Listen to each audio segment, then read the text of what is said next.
반갑습니다. 저는 택시 운전을 하는 50대 아줌마입니다. 여자가 택시 운전하는 게 흔한 일은 아니지만 저는 이 일을 한 지 벌써 20년이 넘었습니다. 제가 일한 세월에 있다 보니 이때까지 만난 이상한 손님들도 정말 많았습니다. 그 사건들 중 재밌는 게 뭘까 고민을 하다가 몇 개 적어봅니다. 지금은 개인 택시를 몰고 있지만 처음에는 회사 택시를 운전했습니다. 택시 기사님들은 다 아시겠지만 회사 택시는 주간 야간으로 나눠서 운행을 해야 하는데 아무래도 야간에 손님이 더 많아서 산악금을 채우는 데에는 야간이 더 유리합니다. 참고로 산악금은 회사에 줘야 하는 금액입니다. 하지만 혼자 운행해야 하는 택시는 야간에는 그만큼 위험한 일도 많습니다. 제가 여자라서 무시하고 괜히 더 난동을 부리는 손님도 많았고요. 야간에는 대부분의 손님이 취객이기 때문에 어떤 사고가 있을지 모르기도 하고 손님이 모르는 길로 운전하면 돈 더 받으려고 돌아간다며 머리채를 잡는 손님도 있었습니다. 야간에 운전을 하면서 손님과 시비가 붙어 고성이 오가는 경우도 참 많았습니다. 이렇게 위협을 당하고 시비가 붙으면서도 야간 운행을 하는 이유는 당연히 돈 때문이죠. 뭐니 해도 뭐니 아니겠어요? 그놈의 돈만 아니면 주간 운행이 몸도 마음도 더 편하고 좋죠. 회사 택시를 하던 때는 택시 일을 시작한 지 얼마 되지 않아 아는 것도 별로 없고 해서 돈만 보고 야간 운전을 많이 했습니다. 의욕만 앞서서 체력은 생각도 못했던 거죠. 그러다가 너무 힘들어서 잠시 주간 운행으로 바꾼 적도 있었으니까요. 물론 돈이 안 돼서 금방 야간으로 돌아갔지만요. 근데 주간 운행을 했을 때에도 참 특이한 손님을 한번 태운 적 있습니다. 태우기 전에는 몰랐는데 손님이 택시에 탑승하는 순간 술 냄새가 어찌나 진동을 하는지 술통에 빠졌다고 해도 이해가 갈 정도였습니다. 대낮에 얼큰하게 취해서 해롱해롱거리는 손님을 보고 내리라고 할까 순간 고민도 했지만 이제 와서 내리라고 하기에는 늦은 것 같아 그냥 태웠습니다. 손님 어디까지 가세요? 하고 물어보니 너네 집? 이러는 겁니다.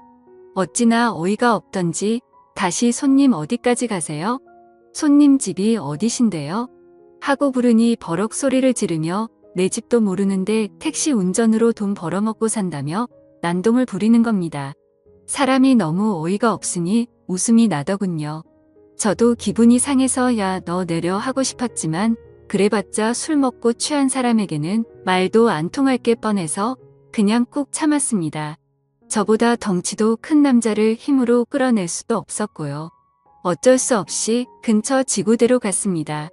경찰이 취객을 보자마자 혀를 차더군요. 경찰이 봐도 대낮부터 고주망태가 된 그 손님이 한심해 보였나 봅니다.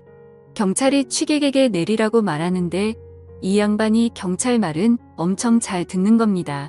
벌떡 일어나서 택시에서 내리더니 경찰에게 아이고 선생님 고생하십니다 하면서 멀쩡한 신사처럼 예의를 지키고는 택시기사가 멀쩡한 길을 돌아서 간다고 저를 흉을 보는 것입니다. 그때 그 모습을 보고 제가 어이가 없어서 세상에 별의별 놈 다 있네 하던 기억이 있습니다. 이 정도가 그렇게 위험할 수도 아닌 평범한 진상 손님 중 한 명입니다. 취객 중에서는 정말 불쾌하고 위험한 행동을 하는 손님들도 있었습니다.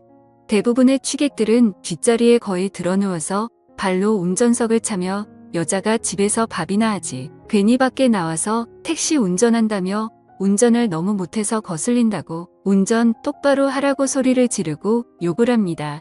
그런 수많은 진상 중에 최고는 핸들을 지 맘대로 꺾으려는 사람입니다. 그럴 때마다 심장이 어찌나 철렁하는지 죽고 싶으면 혼자 조용한 데 가서 죽지 왜 저까지 같이 죽게 만들려고 핸들을 꺾는지 모르겠습니다. 그런 취객이 타면 정말 골치 아픕니다. 힘으로 하자니 제가 밀리기도 하고 나중에 엮이면 회사 택시다 보니 나중에 컴플레인이라도 들어가면 머리가 아파집니다. 회사 택시의 경우는 손님이랑 싸우며 잃어버린 시간만큼 다른 손님을 못 태우고 또 그만큼 산악금을 충당하지 못해서 힘들어지거든요. 그러니 대부분의 경우를 꾹 참고 경찰서로 인계를 합니다. 이게 최고거든요. 하지만 그 후에는 내가 이런 일을 겪으면서까지 택시를 해야 하나 괜히 울적해져 다른 일을 해볼까 하는 생각도 듭니다. 20년 넘게 잘하고 있지만요. 그리고 야간 운전 중에는 이런 손님도 만났습니다. 젊은 커플이었는데 뒷자리에서 아주 쪽쪽거리고 난리도 안 되군요. 둘이서 온갖 애정 행각을 해대는데 제가 다 민망했습니다. 아무리 서로 사랑하는 사이라고 해도 엄연히 택시 안도 공공장소인데 좀 너무하다는 생각이 들더라고요. 하지만 괜히 한마디 했다가는 안 좋은 소리만 듣고 시비만 붙을 것 같아 최대한 빨리 목적지에 내려주려고 했습니다. 근데 여자친구가 어떻게 하다가 남자친구의 핸드폰을 봤는지 갑자기요. 얘 전 여친 아니야? 내가 얘랑 연락하지 말라고 했잖아. 이러면서 남자친구에게 욕을 퍼붓는 것입니다.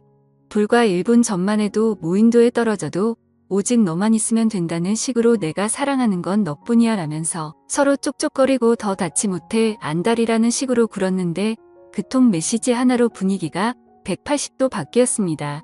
아주 싸늘하다 못해 추울 지경이었습니다. 여자가 계속 화를 내고 소리를 지르니까 계속 사과하던 남자도 열이 받았는지 그냥 연락 와서 답장한 건데 왜 그래? 걔랑 지금 헤어진 사이고 지금은 아무 사이 아니야 이러면서 화를 내는 겁니다. 그러다가 남자가 순간 욱해서 운전 중인 택시의 문을 열고 택시를 내렸는데 그 여자도 따라 내리면서 남자친구한테 달려가 주먹질을 하고 남자는 그걸 또 피하고 난장판더라고요. 그래서 에이 요금 받긴 글렀네 하며 그냥 다른 손님을 찾으러 떠났죠. 그 모습을 보면서 우리 애들은 저런 짓 안 하고 다녀야 될 텐데 하는 생각도 들었습니다. 제 일은 택시 운전인데 매일매일이 절에 들어간 것 마냥 돌을 닦는 기분이었습니다. 하지만 이런 일들도 약과라고 생각될 일이 생겼습니다. 택시 운전 인생 동안 가장 큰일 날 뻔하고 무서운 일이 발생한 겁니다. 제가 회사 택시를 몰 때 생긴 일이니까 지금은 한참 더 된 이야기네요. 그날은 장마철이라 비가 내렸다 그쳤다 하며 굉장히 습기가 가득하고 찝찝한 기분의 나쁜 날씨였습니다. 손님도 없고 대부분 기본 요금 손님이라 돈도 안 되는 거리만 왔다 갔다 하고 있었죠. 이러다가 산악금도 못 채우겠구나 걱정이 되더라고요. 그러던 중 어떤 남자 손님을 한 명 태우게 되었는데 마침 또 장거리 손님이라서 반가웠습니다. 한 번 태우면 충분히 산악금도 채울 수 있는 거리였죠. 근데 말투가 이상하더군요. 한국말이 어설프고 조선족 말투라고 해야 하나? 아무튼 가끔 영화에서 들어본 말투를 쓰더군요. 어차피 돈만 제대로 주면 거리도 장거리라 돈도 되고 퇴근도 빨리 할 수 있으니 그냥 태웠습니다. 정확한 위치를 물었더니 장거리하고도 더 들어가는 거리였습니다. 완전 땡 잡았다고 생각하고 빗길을 열심히 운전했습니다. 머릿속으로는 이런저런 계산을 했죠. 이 손님을 내려주고 거기서 손님 한 명만 더 태워서 회사 근처로 가면 산악금 채우고도 돈이 훨씬 남겠네 하면서 나름의 계획을 세우며 신나게 달리고 있었죠. 핸드폰 내비로 주소를 찍어서 장거리 손님이 알려준 주소대로 가고 있었습니다. 여러 번 가본 길이면 제 나름의 지름길로 갈 테지만 초인길이다 보니 내비가 가란 대로 군말 없이 가고 있었습니다. 그런데 뒷자리에 앉은 남자 손님이 낮은 목소리로 이 길 맞아요? 하는 겁니다. 그래서 죄송합니다. 저도 초행길이라 내비대로 가고 있어요. 지름길 알려주시면 지름길로 갈게요 하고 최대한 친절하게 얘기를 했습니다. 그랬더니 아닙니다. 그냥 그대로 가주세요. 그러더군요. 속으로는 뭐지 이 사람 생각하며 목적지까지 열심히 달리고 있었습니다. 근데 거의 다 도착했을 무렵 갑자기 손님이 깜빡하고 돈을 두고 왔는데 이러는 겁니다.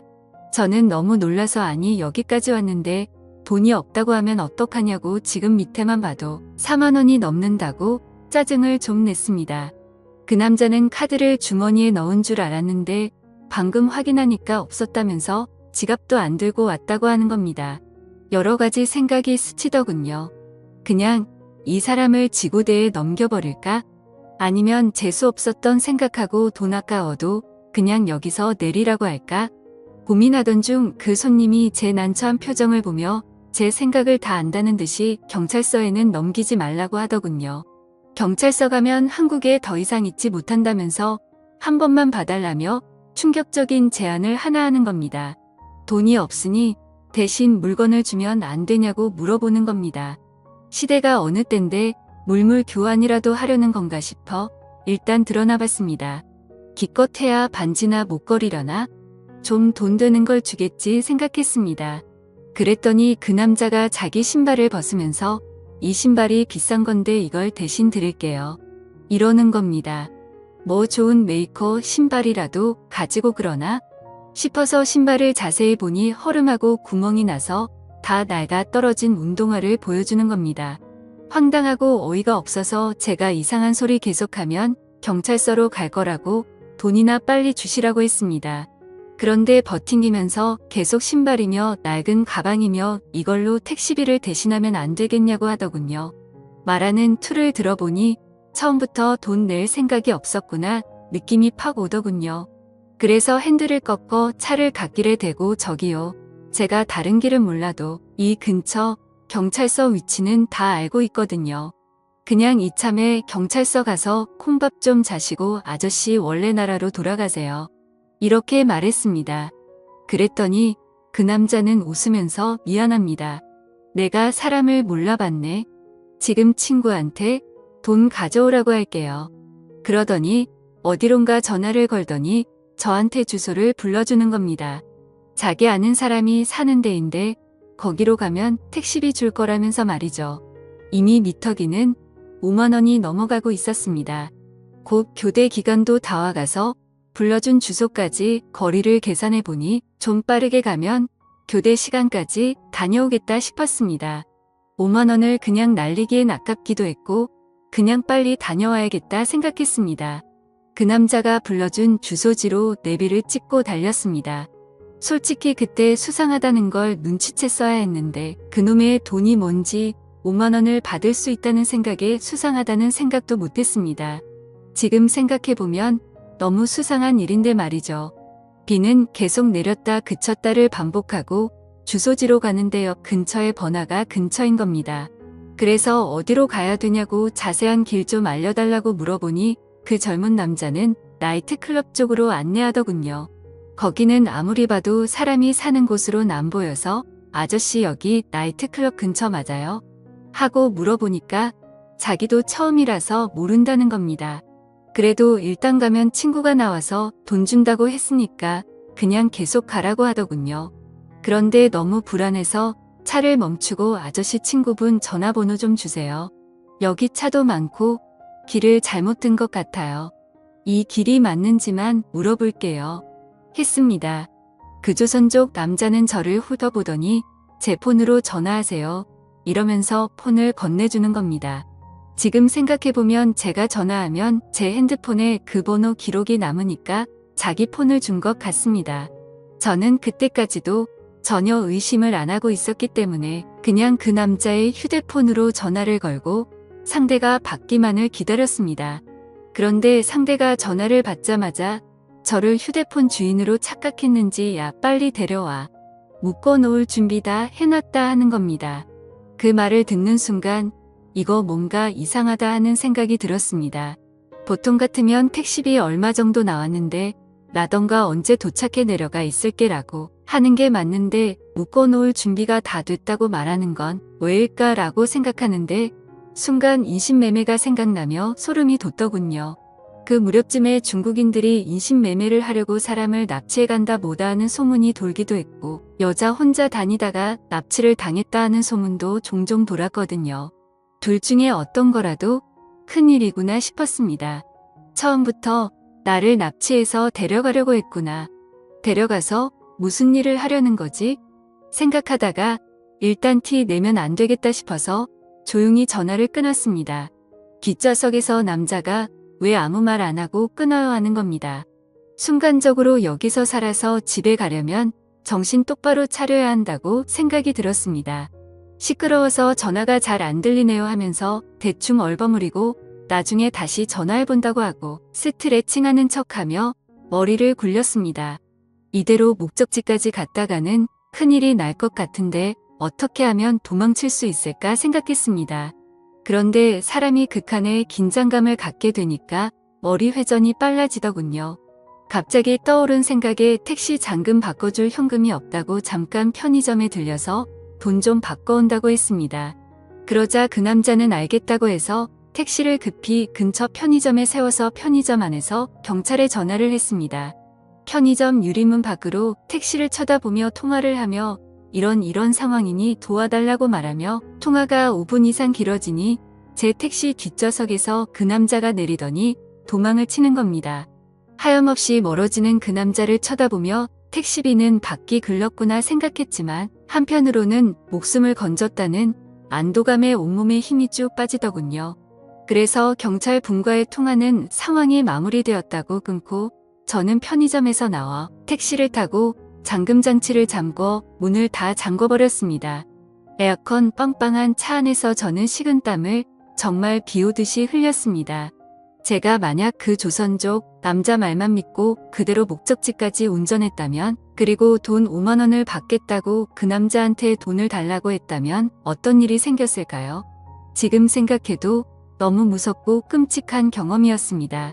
그날 회사에 돌아가 이 이야기를 동료 기사들에게 했더니 다들 잘 대처했다며 자기들이 겪은 일들을 이야기해 주더군요. 어떤 기사님은 옛날에 현금으로 택시비를 받으려고 했는데 뒷좌석에서 칼을 들이밀며 돈을 뺏어가는 강도를 만나기도 하고 고생하신다며 음료수를 주길래 아무 생각 없이 마셨다가 계속 배가 아파 병원에 간 일도 있었다는 겁니다. 근데 그런 일들보다 제가 겪은 일이 더 무섭다고 하시더군요. 하긴 제가 눈치를 못 챘으면 돈은커녕 제 목숨을 잃었을 수도 있었던 일이니까요. 그 후로는 비가 오는 날 밤에는 혼자서 택시를 잡는 사람은 경계하게 됐습니다. 저도 모르게 트라우마가 생긴 것 같습니다. 세상 살다 보면 이런 일도 있고 저런 일도 있겠지만 저도 나름 별의별 일을 겪었다고 생각하며 이렇게 사연을 보내봅니다. 제 이야기들을 끝까지 들어주셔서 감사합니다.